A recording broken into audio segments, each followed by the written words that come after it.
Hey guys, it's Jack coming to you with our newest video, Northridge Mall in Milwaukee, Wisconsin. I'm just going to give you a brief history of the mall before we delve into the video.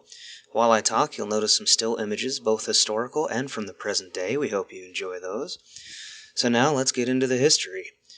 Located near Brown Deer on the north side of town, Northridge Mall opened in 1972 to complement the pre-existing Southridge Mall on the southern end of the city in neighboring Greendale. Both malls were built by the joint venture of local Senator Herb Kohl, also of the Kohl's Department Store Company, and Taubman Centers of Michigan. Anchors at the opening were Sears, JCPenney, the Boston Store, and Gimbel's. The mall was built in typical Taubman fashion, featuring space-age skylights throughout, artistic sculptures, decorated seating areas, and a wide-open main concourse, where by design you could see from one end of the mall to the other no matter where you stood. The mall did very well in the 70s and 80s, minus a small hiccup in the closure of Gimbel's in 1986. This was quickly replaced with Marshall Field's, but was swiftly switched over to H.C. Prange and then finally Yonkers in 1992. The mall received a remodel in 1988, along with the addition of a food court on the mall's upper level next to Yonkers, not long after Herb Kohl sold off his interest in the mall. Much like the other malls we feature, time does not stand still and the bright shimmer eventually fades. The main event that started the downward spiral towards this mall's demise occurred in 1992. Jesse Anderson and his wife had just finished dinner at the nearby TGI Fridays after seeing a movie at the mall. He violently attacked her, stabbing her several times before turning the knife on himself non-fatally. He blamed the attack on African-American gang members, but police saw through the story, and the evidence was enough to convict him of murder. Because of the Jesse Anderson incident, the general public believed the mall and surrounding neighborhood was becoming unsafe due to gang activity and left the mall in droves. Coupled with the mall's poor location away from major highways, stores fled throughout the 90s to better digs. In 1998, Profits, owners of Yonkers, bought Carson Peary Scott, owners of the Boston Store. Since both stores were at the mall, Yonkers shut down. JCPenney closed in 2001, and Sears a year later. Most stores were gone by this point, and Boston Store, one of the last holdouts, closed in 2003, with the rest of the mall following suit. Many plans have been floated around in recent years to try and revitalize the property, but none have taken off. The Chinese investment group U.S. Toward Corporation planned to turn the mall into a Chinese-themed shopping center, but plans have never materialized. Other projects, such as adding new businesses to the outlots of the mall and attracting stores such as Menards Home Improvement and Pick and Save Supermarket to the site, have done little to draw further redevelopment. Value City Furniture opened for a short time in a section of the former Boston Store, but closed in 2009. 2014 saw the closure of the Pick and Save Supermarket. Only Menards remains in business, having been built on the former Sears site. William Penzie of Penzie's Spices tried to buy the mall in 2014 to move his headquarters there, but was blocked at the last minute by a payment to avoid foreclosure from the current mall owners. The Boston Store property was recently bought by the city of Milwaukee to spur further talks of redevelopment. But for now, the mall sits a sad and lonely ruin, and a reminder of what was.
Well, guys, that's it for our Northridge video. I hope you all enjoyed it.